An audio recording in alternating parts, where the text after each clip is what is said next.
Okay, mayong mudto na usab kanatong tanan Luzon, Visayas, Mindanao. Mayong mudto Philippines, may mudto world, may mudto universe. Ada na punta mga higala, dili nga atong tulumanon sa kahanginan C.O.A. Catechesis on Air. Og ako lang gihapon kining yung ubus nga alagad, Reverendo Padre Edwin Academia Akam. Abino adlaw na usab karon nga Biyernes, no? Pizza 2 na kini sa bulan sa Mayo tuig 2025. So, kumusta na mo mga higala, no? Nang hinaot kita nga ana kamong tanan sa kapiskay sa panlawas, no? Wala, no? So, wala gibating ubo, wala po gibating hilanat, wala magsakit ang tango kung doon naman gani, no? kayang uban mga higala, wala na baya nagsakit ang tango, kaya nga naman wala na may tango. Ako na apa nagsakit ako ako ang wisdom tooth, no? Karon pa ni gawas ang akong wisdom tooth, asig dila, at least nagitay wisdom, at least bisan naman lamang sa tooth na agitay wisdom. Dahala, no? May muto na kanatong tanan mga higala, nang hinaot kita nga ana kitang tanan sa kapiskay sa panglawas ni ining kamuntuhon. Abay, no, sugod na mga higala ang ato ang mga kining ang ato ang catechesis, no? Gani niabot na kagani gahapon mga higala, no? Niabot na ang ato ang seminarista na limot pa ko tanas pangalan na ana.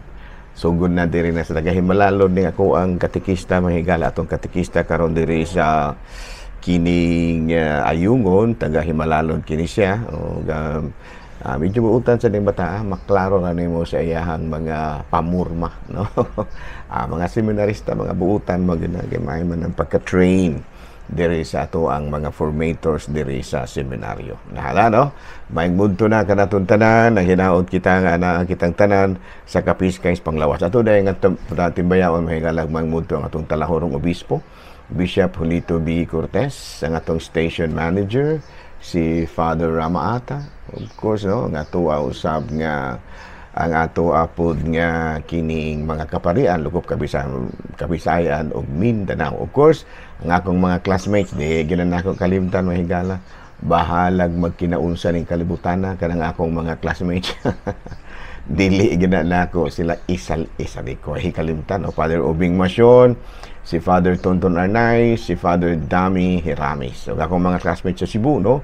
Si Father Joey Belsinia, si Father Joseph Anore, si Father One Rosa Russo, si Bishop, si Monsignor Tingting Angkahas, no?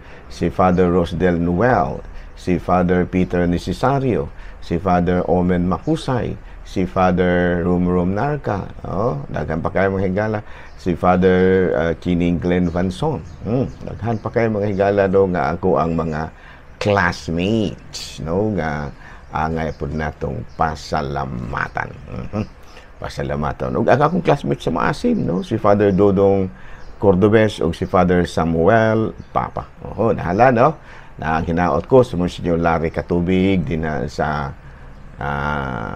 kining din sa man sa Monsignor Katubig. Naani siya sa Sikihor, no? Siya ang kanang kuan dito, kanang Episcopal Vicar, no? Gigamon usab si kining Monsignor Ramon Duran ang ato usab nga kining gitawag natong Vicar for Rain din sa isla. Nahala, no?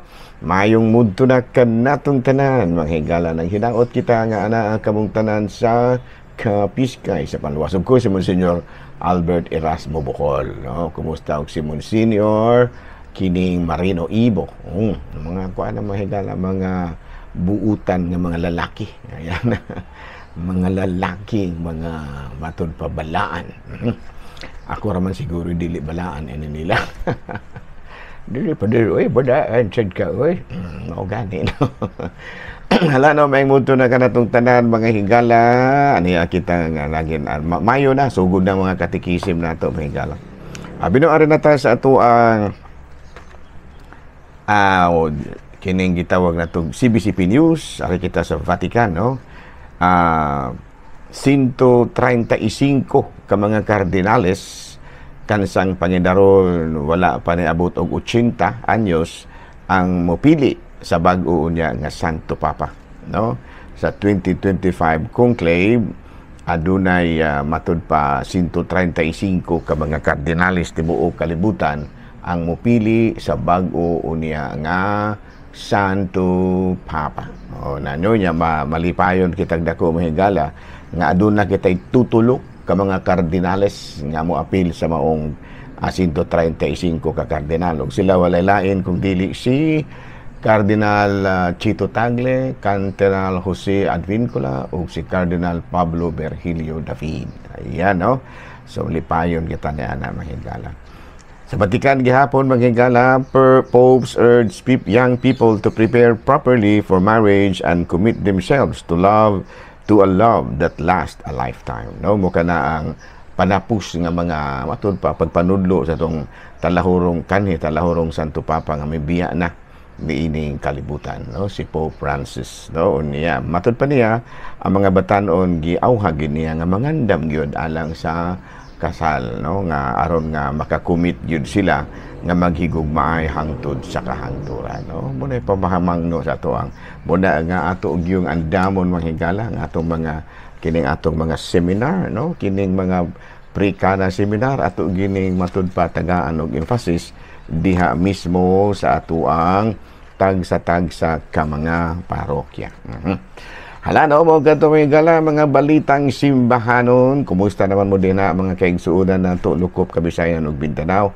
Labi na gayo ang akong kanhi mga parokya, no. Na-assign ko Shaton, na-assign ko Bayawan, na-assign ko kining San Francisco, Catalina, na-assign ko sa Calomboyan, na-assign usab ko din sa Dawis, na-assign po ko sa Tanhay, no, o sa Sibulan. Bayumay na kong naagian mga higala gani. Natagaan pa yung chance nga na-assign ko sa St. Joseph of the Palisades Parish sa West New York, o nga manusab sa kining Holy Victory Parish dito sa may Bayonne, New Jersey. Mga higala, no? Dili punta ingon nga local na gyud kaayo mahigala na puntay mga assignments nga medyo stateside pud gamay. Dali lang hinoon kayo binulan-bulan ra. Pero at least nakatilaw-tilaw putay mo atubang mahigala mo wali atubangan sa mga puti. Mga puti, no? Kala kanang St. Joseph of the Palisades Parish mahigala. Kuana siya naanas kilid gyud sa kanang Hudson River, no? Kanang suba nga nagulang sa New York ug sa New Jersey. Ano, nya ang state pa na o lungsod ba na, no? Gitawag og West New York. Nahala, no? St. Joseph. The Palisades may laki pangpang mo na. Pangpang. Nahala, no? May munto na kanatong tanan mga higala ug are nakita sa ato ang Saint of the Day. Aboy no ang atong Saint of the Day karon mao si San Athanasius, Saint Athanasius. Kini siya bishop ni siya mga higala, no? And he defended the doctrine of the divinity of Christ. Muna siya iyang yung gipatik-batukan kining Arianism kay kining Arianism ang higala ila man nga i-deny ang pagkabalaan ni Kristo. Kaya alang kanila si Kristo tao ra gyud na siya. Anong nahimo naman ang Ginoo na siya, no? Muna nga kita sa atong Katolikong pagtuo dili ang atong pagtuo kang Kristo Diyos nga matuod ug tao nga matuod, no? Two divine natures, no? Human and divine. Ano nya tungod niini na exiled siya for many times out of but zealously continued fighting, no, against Arianism. Ayan, no? So klaro na. Binuugbang mahigala nga to po di ay kining santo, mga kuan na po, mga apostoles, si San Felipe o si Santiago o mga adlaw higala. Abino padayon ta, kumusta naman mo mga higala nga to ang mga guwapo o guwapa nga mga lectors sa mga parokya o nga atong mga seminarista nga naa na pud karon sa ilang tagsa-tagsa ka mga assignments. Ayan, no? Nala kung bati mga dudu, no? Ingon ana gyud na. Ako sa una mga higala na-assign ko sa seminarista pa ko. Na-assign ko sa Amlan, no? Na-assign po ko sa kining kining mas pa ko na-assign sa una ay sa Bindoy, assign po ko ditong Bindoy sa panahon ni Anhing kuan ba kining sana asa nalimot ko sa pangalan ng higala, no? Kining kuanto siya kanang yan nalimot ko sa pangalan ng higala, no? So muna nalimot ko, patay naman ko din taon ng higala, no? Patay na yung taon si Father Jeff, ano? Jeff ito. Father Jess Tromata, ayan, no? Father Jess Tromata na assign ko diya sa una, gagmay pa kayo ng mga bata diya sa una karon nangaminyo na, no? Ako mga katekista sa una, gagmay pa, karon tagil man nakabukanak. Hala no, may nguto na kanatong tanan mga higala, o ako lang gihapon, padayon gihapon kita sa ato ang pagpangalagad. So, kanakay mo kalimot ha, og mga adlaw, San Felipe o Santiago. Dayong, pagkasunod pag yun, si Saint Florian. No, dili Saint Florian, katakutan. Kailangan ni Florian katakutan, pero dili ni siya tagiya maning sentral nga gamay, no? Hala no, may nguto na kanatong tanan, hinaot kita nga na kitang tanan sa Kapiskay sa Panlawas. So ari na ta sa atong topic mahigala. Unsa may atong topic karon? Surayan nato og tubag ning do namang ginangutan na mahigala, no? Padre, sa laing relihiyon ba nakapaminaw ko sa TV, nakatanaw ko sa TV, ang ilahabang pagpanudlo kanunay gyud nga suportahan og mga teksto sa Biblia. Ang atoa sa atong simbahan Katoliko, ang pagpanudlo nato binasi sa ebanghelyo ug mga pagbasa ni anang adlaw, no, Domingo sa ato pa gitawag nato medyo lahi-lahi og gamay. Well anyway, as a backgrounder, no, panahon sa mga reformers, sila si sila si kining katubad mga reformers ba, itong mga reformers ang ilaha gyud nga mga pagpanudlo dunay tulo ka mga klase, no? Sila si Martin Luther, Zwingli, sila si Ellen G. White, dong daghan pa, dunay tulo ka mga batud pa mga tinubdan sa ilahang pagpanudlo. Kining gitawag natong scriptures, no? Sola Scriptura, kining sola fide, faith alone, ug sola gratia, grace alone, no? Wala na ilaha, no, nga ang kaluwasan ta tao magagikan-gikan sa ato ang pagtuon sa kining sa atong pagtuon sa mga scriptura, no? O niya ang kaluwasan sa tao, no, mao kanay ang kaluwasan ra gyud may makatabang sa tawo nga makonfirm batud palagi no murag gisumpay ra man nila, no? Scriptures, no, basihan sa ilahang pagpanudlo, and then pagtuo bunga sa pagpanudlo nga nadungog ug nga manusab tungod sa grasya nga nadawat gikan sa Ginoo. Munay sola gratia, no? Sola Scriptura, sola fide, and sola gratia, no? Wala na problema, no? Arong dili lang ta ana mo hukom nga higala kay giingnan bayata sa Mateo kapitulo 7 bersikulo 1, ayaw paghukom aron dili ka paghukman. Lahi sa nang ilaha, pero ang nakaayo lang kay it points to salvation gihapon, no? Ang tumong ra gyud gihapon sa ilang pagpanudlo maong ang kaluwasan sa kalag sa tao. No? Kita sa ato ang pagkakatoliko, doon na tayo tutulo ka mga source ato ang pagtulunan. Of course, doon na kita'y tradisyon, no? Matud pa sa tradisyon ato kanang binasi sa kanabang mga gipangtudlo sa una ba, sa mga apostoles, sa mga early fathers, sa mga patriarchs, no? Kana bitaw gipangtudlo sa una nga wala masulat, pero na kuanra kanang ato gihapon gisunod. Kaya atong basahon sa ikang duhang sulat ni San Pablo nga taga Tesalonica kapitulo 2 bersikulo sa pamahigala 15 masiguro ni, no?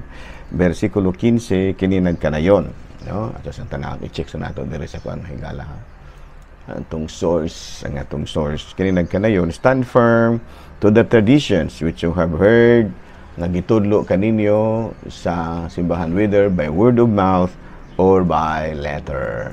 Muna siya, no? Muna siya sa to pa stand firm to the tradition. Ato ka nang mabasa mahigala sa ikaduhang sulat ni San Pablo nga sa taga Thessalonica. Ayan, no? Ang atong tanawon diri mga higala, ha? Stand firm, no? Stand firm. Yeah. Akong tanawon diri sa akong source mga higala, no? Ay, la, pistol. Tumba man ta ko maila. Sana ba ni? No, kuan naman. Stand firm and hold on to the traditions which you have been taught, no? Sa ato pa barugi gyud ninyo ang mga kining pagtulunan nga among gitudlo kaninyo. Mo ni sa mga tradisyon, no? And practices that they have been taught, whether by word of mouth or by letter. Sa ato pa kining gisulat o wala gisulat. Sa ato pa kining mga gisulat, mao kini mga higala ang mga naa sa scriptures, no? Unya kini wala masulat, mao kini ang mga gipang tudlo. Sa ang mga laing na ay Katoliko nga nangutana, no? Kay matud pa niya lagi nakadungog siya sa radyo, sa TV ba? Nakadikita po siya sa TV nga ang mga kuan manudlo sila kuang gyud kanang base gyud sa Biblia. Ato talang sara man kuno kayo. Tubag ni ana mo man na ilang pamaagi. Kay kuan na sola scriptura, sola fide ug sola gratia. Mo pasabot nga maminaw kita sa kining ang Biblia ra gyud no maibasihan sa sa mga pagtulunan. And then sola fide, magdepende na po nimo na kung mutuo ba ka sa dili. And then sola gratia, aron nga makadawat kag mga grasya. Sumpay-sumpay man na, no? Mga grasya labi na gayud ang kaluwasan. Ganyan na. So, sola scriptura, sola fide, and sola gratia. Sa ato dili ingon ni ana. Ang ato of course, scriptures gihapon, no? Ato kanang mabasa sa Mateo kapitulo 4 bersikulo 4, no? Ang tao dili mabuhi sa panlamang kung dili sa matag pulo nga atong madungog gikan sa pagtulon kung dili sa matag pulo nga gikan sa Dios, no? Naa gihapon ta ni ana. Pero matud palagi do na po tay laing tradisyon, do na po tay lain nga angay natong kuag base, no? Kining gitawag nato og magisterium, no? Matthew chapter 16 verse 19, matud pa giingnan ni Kristo ang iyang mga apostoles, dawatan ninyo ang Espiritu Santo kung unsay inyong itugot dinhi sa yuta, itugot usab didto sa langit. Kung unsay inyong idili dinhi sa yuta, idili usab didto sa langit. So buti pasabot ang mga apostoles adunay katungod nga gihatag si Kristo alang sa kanila, no? Sa to pa gituduan sila pagpanudlo pod, sa to pa valid gihapon ang mga gipangtudlo sa mga apostoles. Unya ang maong katungod sa pagpanudlo gihatag sa mga apostoles ngadto sa mga umalabot nga mga santo papa, mga kardinales ug mga kaobispuhan. No muna nga doon na taana. Unya ang pagpanudlo lagi sa una hangtod karon na doon na may wala gisulat, muna nga si San Pablo mismo niingon nga barugi ninyo ang mga pagtulunan nga among gitudlo kaninyo sukad pa kaniadto, no? Gisinulat ba o kanang gitudlo lamang pinaagi sa baba? Ano man gitawag og tradisyon.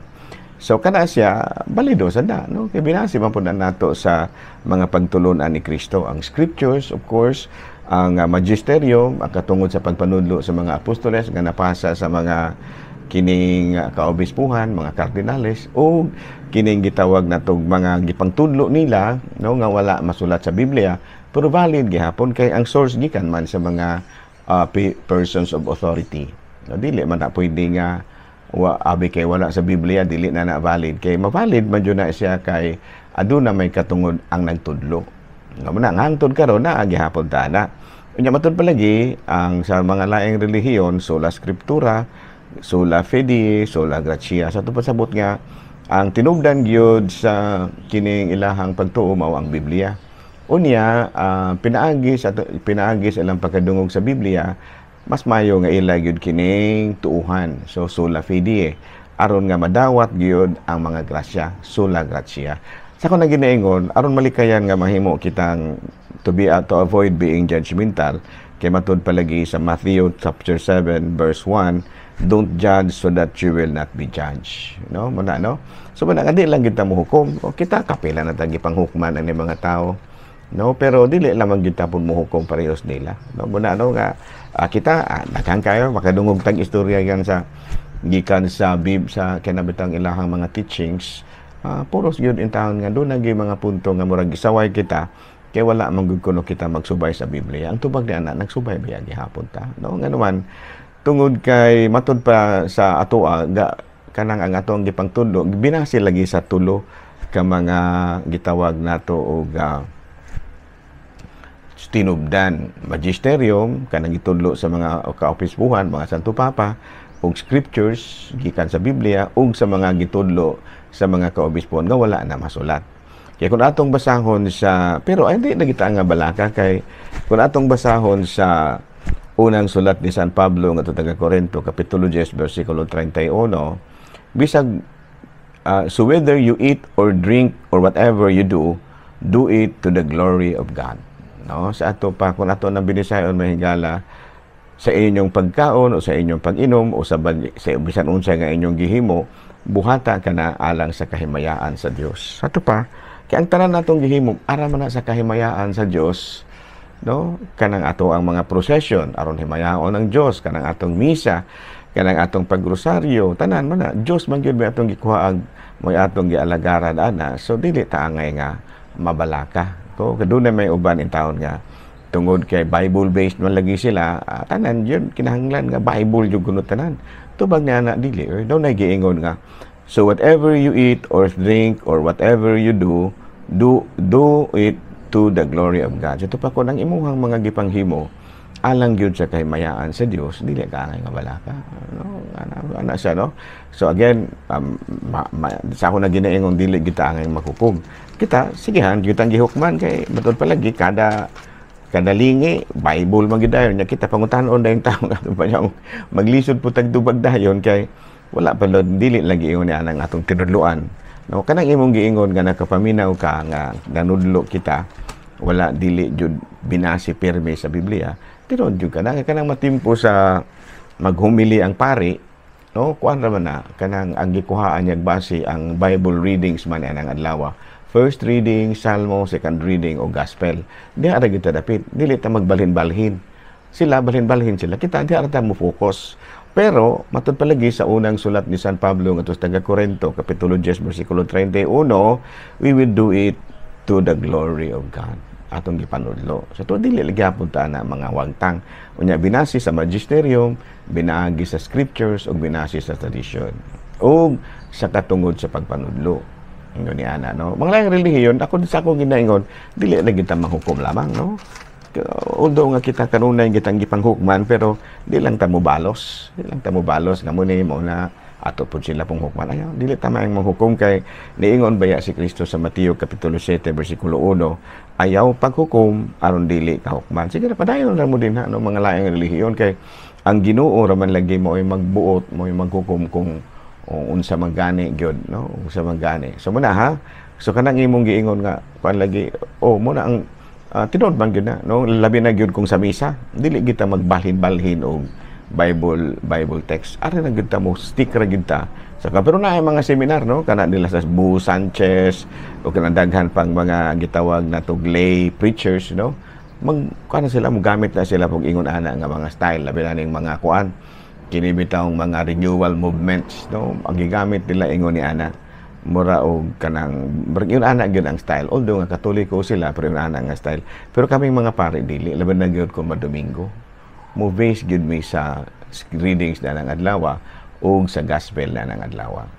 Klaro nya amo nang gitagaan og matud pa kanang gitawag natong kahulugan diha sa tawhanong kinabuhi mo nang gitawag natong homily, meaning taken from the word homos or soil or human being. Ha, klaro? Abi no, maklaro ginato ni kay naamon taw na nabalisa gid aning mga kuana nga kanang dili daw ta sola scriptura. Dili ang mga laing relihiyon ra. Kita tradition, magisterium ug scriptures. Buti pasabot nga human nga makadungog kita sa mga scriptures, ang mapasabot ni ana mao ang no, makadungog kita sa kining pagtulunan, ang mapasabot ni ana mao ang mga pari And then bisan kon dugay na niyang natudlo, balido gyud gihapon kay dili man lagi mahupas ng pagtulunan sa Ginoo. Okay, klaro? Dinhi lang man kita kutob, ako lang gihapon kini inyong ubos nga alagad, Reverendo Padre Edwin Academia Aka. Daghang salamat ug maayong mudto, Pilipinas.